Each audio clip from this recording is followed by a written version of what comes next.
Here we go. Let's make some tamales, okay? Right. What we're going to do is begin in a food processor here with a couple of things. Masa, which is the wet version of corn flour. When it's not wet, it's masarina. And we're going to take equal parts of masa and some grits, which is another corn. And, of course, we have to have a little bit of cumin. And I love cumin, so we're going to add a little extra in there. Now, we are going to just sort of blend this up. And what we're doing is not only aerating this, but we're also breaking down some of the grits so that it's not as coarse. Okay, so when that is done, we're going to take this out of the machine now. And basically, we're going to take this and put it inside of the bowls. Now, what we're going to do, we take some hot chicken broth to our dry mixture now, and we're going to add a little bit at a time to almost sort of make like a paste. And this will get obviously very thick because not only masa, but also the grit that's in here as well. So it almost, as you can see, forms like a dough.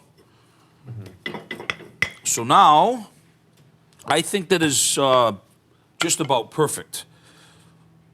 Stage number 2, lard. I'm a lard fan, what can I say? It's rendered and clarified pork fat. I'm not a big fan of shortening, vegetable shortening, whatever. This is mostly monosaturated, which is healthier than saturated fat. And people, for some reason, freak out about lard. Come on, we've been using lard in cooking for a long, long time. We're going to take the lard in here now, add some baking powder to that, and basically now the important thing is to start to whip this so that it really, really gets creamy and yummy. Okay. That's really the 2 stages that this is coming together. Now, while that's happening, we want to take a pot of salted water. And basically, we're going to take our corn husks. Once the water comes up to boil, now, those of you at home, you can find these, in, believe it or not, in most grocery stores. And you want to boil these for about 10 minutes. Once this cooks, we're going to let it steep for at least about an hour so that they get really good and soft.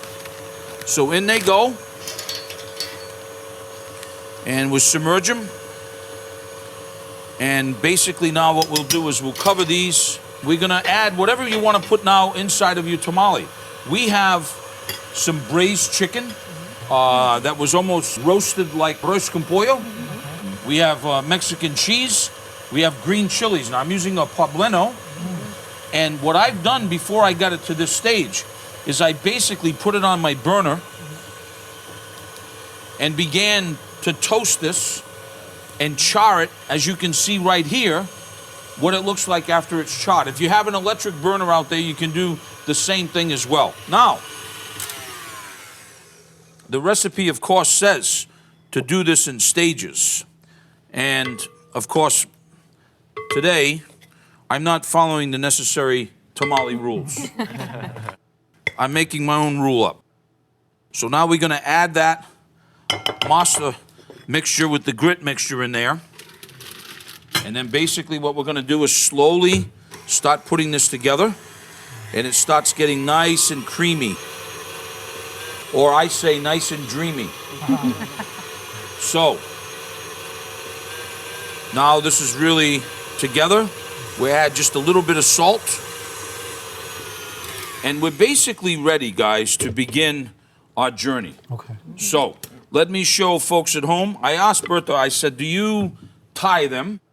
And she said, we tie them with the corn husk, which is absolutely correct. See, that's how you get that char on that, folks. In the States, they're going to use string. Okay, well, bye-bye. So, here, what we're going to do is take one husk, and we're going to start cutting some strips.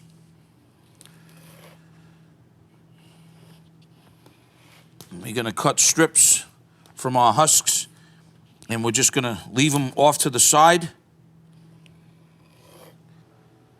Now, let me show you. What I like to do is take the tamale, comes out of the water, drained, and we patted it dry really good. I like to do the pointy side together, and I sort of overlap that. And then I come back in again. And then what I do is I take a small bit of my mixture. Some people like to spread it. I just take a little bit of now the chicken,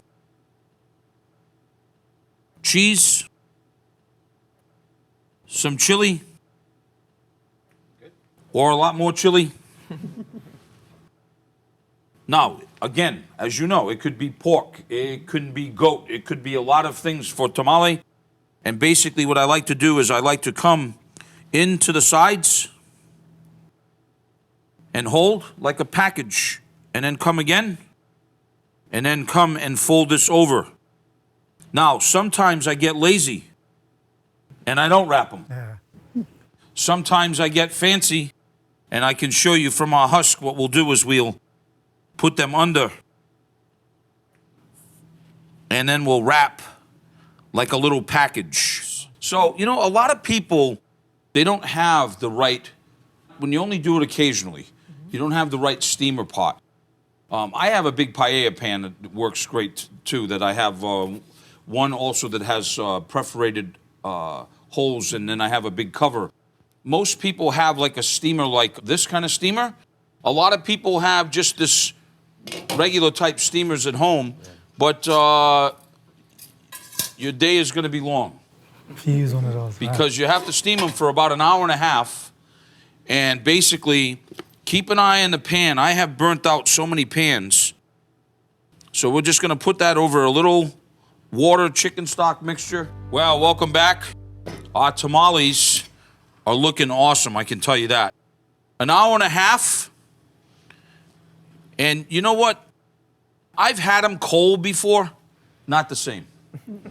They got to be warm at least. They don't have to be piping hot like this, but they got to be warm.